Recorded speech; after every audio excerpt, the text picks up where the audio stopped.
Hello, Magic players and card collectors of all kinds.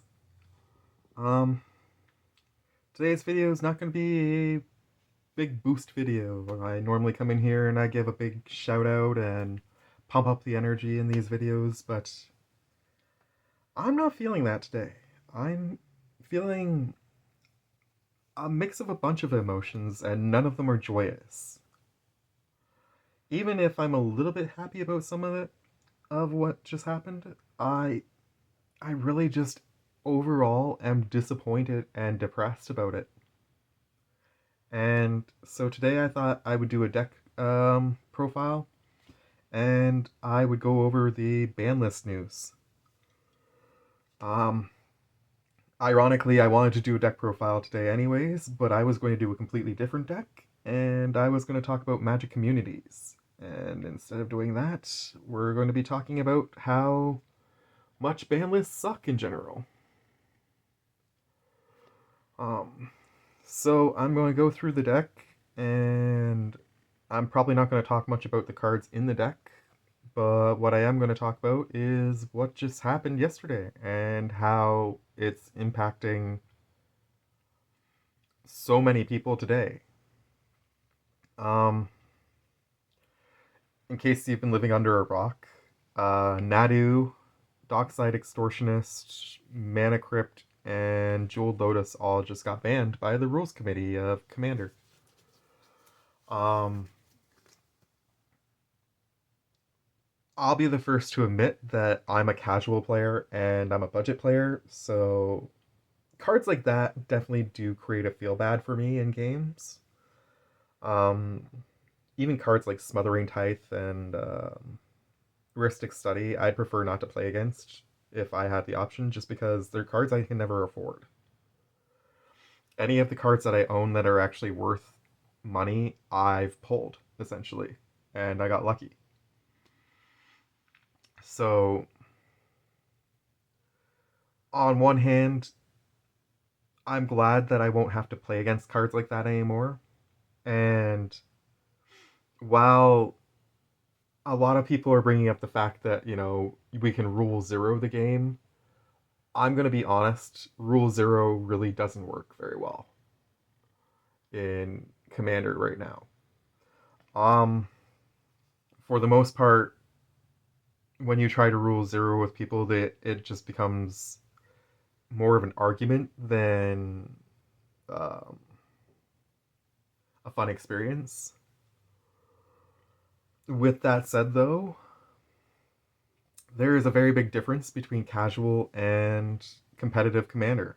And it's high time that we have two different formats and therefore two different rules committees and two different ban lists if ban lists really need to exist. Um, and that's going to be where my honest opinion comes in. While I, like I say, don't want to play against these kinds of cards at my table, and I don't feel that rule zeroing works very well, I, at the same time, do not want people to lose their cards. Um, I've been on the wrong end of many ban lists back in the days when I played Yu-Gi-Oh! And while this ban list didn't affect me particularly because I didn't own any of those cards and probably never would, um, I have owned valuable Yu-Gi-Oh cards before and put my heart into building decks before and seen those decks be banned because game developers have this issue, and that's where the first problem comes in. Game developers really need to put more effort into developing their games so that they remain balanced and fun and fair. When you start creating game cards like Jewel Lotus, and I mean, that's just going to be my example for this video because it's the one that I think is most impacted by this ban list.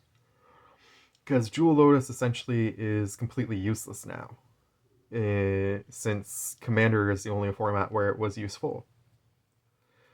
So, back to what I was saying about Yu Gi Oh! I've been on the wrong side of many ban lists from Konami, and it's always been incredibly depressing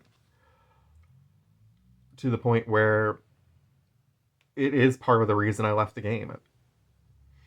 Um, there was just no point in continuing to invest money in new Yu-Gi-Oh cards, only to have those new Yu-Gi-Oh cards get banned and I not be able to play with them anymore.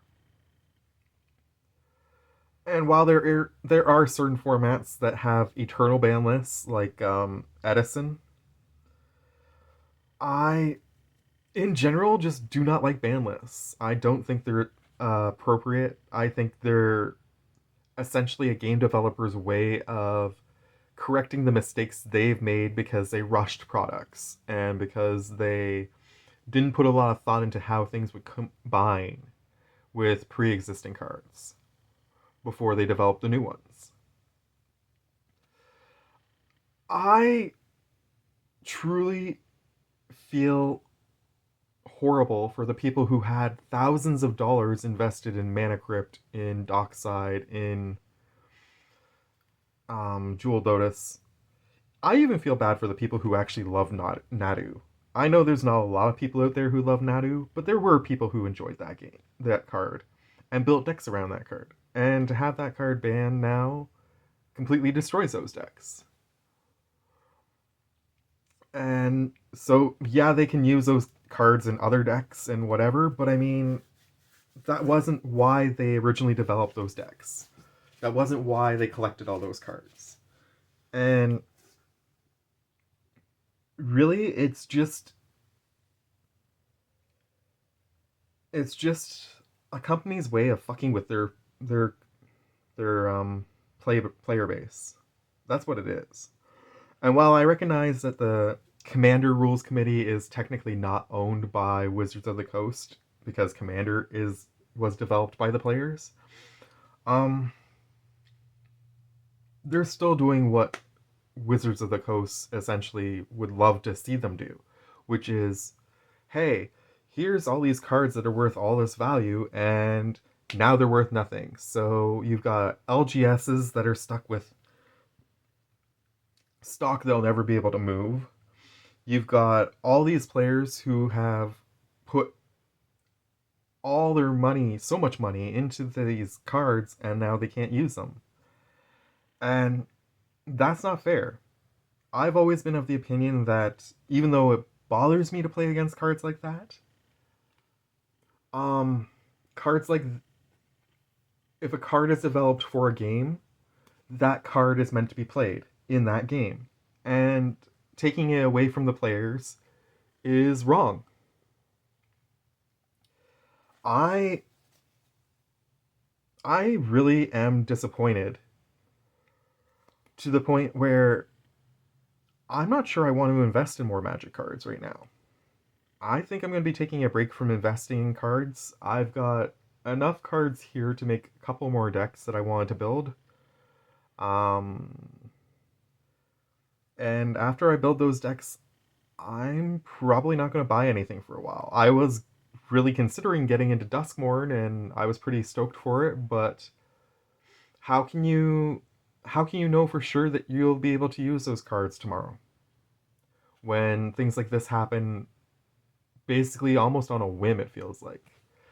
And while I've seen a lot of articles and I've seen a lot of videos on this subject, and the general consensus is that the rules committee, although they didn't really mention it to the player base, they definitely had um, mentioned it to Wizards of the Coast.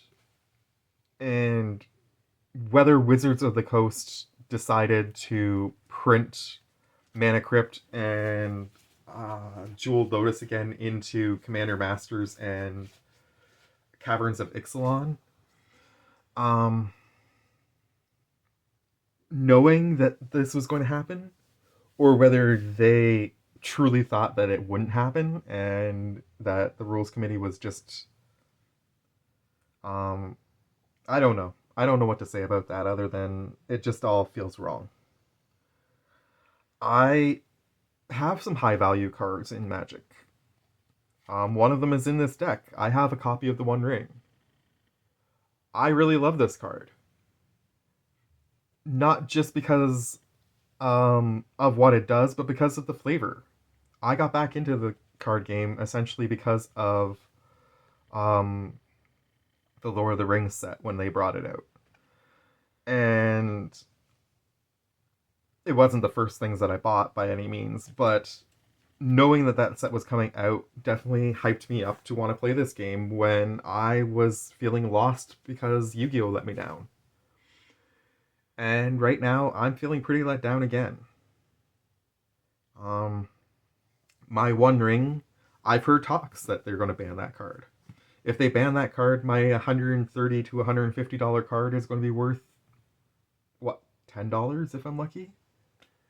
And while I have no intentions of reselling the my card, it still means something to have something that is of that value. And I can't imagine what it feels like for the people who had the Jewel Lotuses at $5,000, $6,000 worth of value and seeing that value just disintegrated.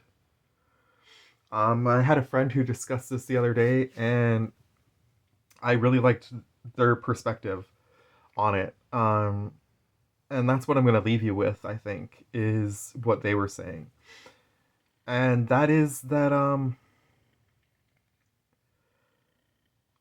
essentially imagine the kid who has to now go to their parents who saved up for months to get them that Christmas present or that birthday present that they really wanted so that they could play at the level they wanted to play at. Whether that be casual, whether that be CDH, whatever. They wanted this, and their parents put all of their hard earned cash into it. And now that kid has to go tell their parents that they will never be able to use that card again. And that card is worth no more than the toilet paper in their bathroom, as my friend put it. Um, I can't imagine that conversation. I can't, like, that just, it feels so wrong right now that the rules committee did this. And it especially upsets me because, as I said at the beginning of this video, Commander is a player based game. It was developed by the players for the players. It had nothing to do with Wizards of the Coast, and yet they're still doing the same nonsense that Wizards of the Coast and other companies do, which is essentially dumping cards that have been made for the game and punishing the players who love those cards.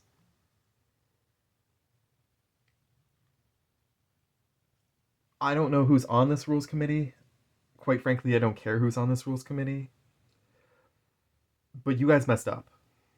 Even if Rule Zero doesn't work, which I said I at the beginning I don't feel it does. Um, you still messed up, and you messed up bad. Especially when it comes to Jewel Lotus. Even if that card is overpowered, it literally only worked in Commander, and now it's not worth a damn. I don't know what's wrong with you guys. I don't know where you guys get off on doing this to players, but I think you guys need to take some serious time and think about what you've done. And if it's at all possible, I would reverse this decision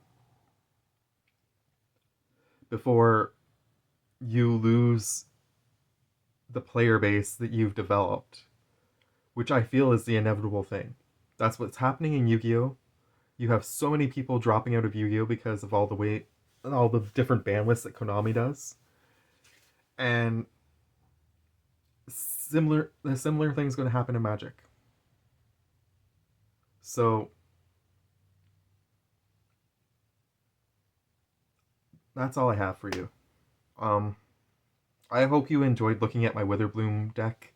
It's my only combo deck, as I said before, I think. I've done a couple takes on this video, to be honest. Because I really am just that upset that I'm having a hard time formulating my thoughts. Exquisite Bond and Sanguine, or Exquisite Blood and Sanguine Bond is the combo. And I basically try to tutor and pull those cards out of the graveyard and do whatever I can to get those two cards on the field and do some damage. But Who's to say that this deck won't get hit by the rules committee? Maybe they think that Exquisite Blood is too much. And then all of a sudden this deck is completely pointless. This has to stop. You have to do better. And I hope that you will see this video somehow, some way, even though I'm a very small content creator. And I know many people are doing many videos on this subject that are way bigger content creators than I am. But I really hope you see this. And I hope you hear the honesty in my voice when I tell you that this is wrong. You fucked up. And you need to fix this.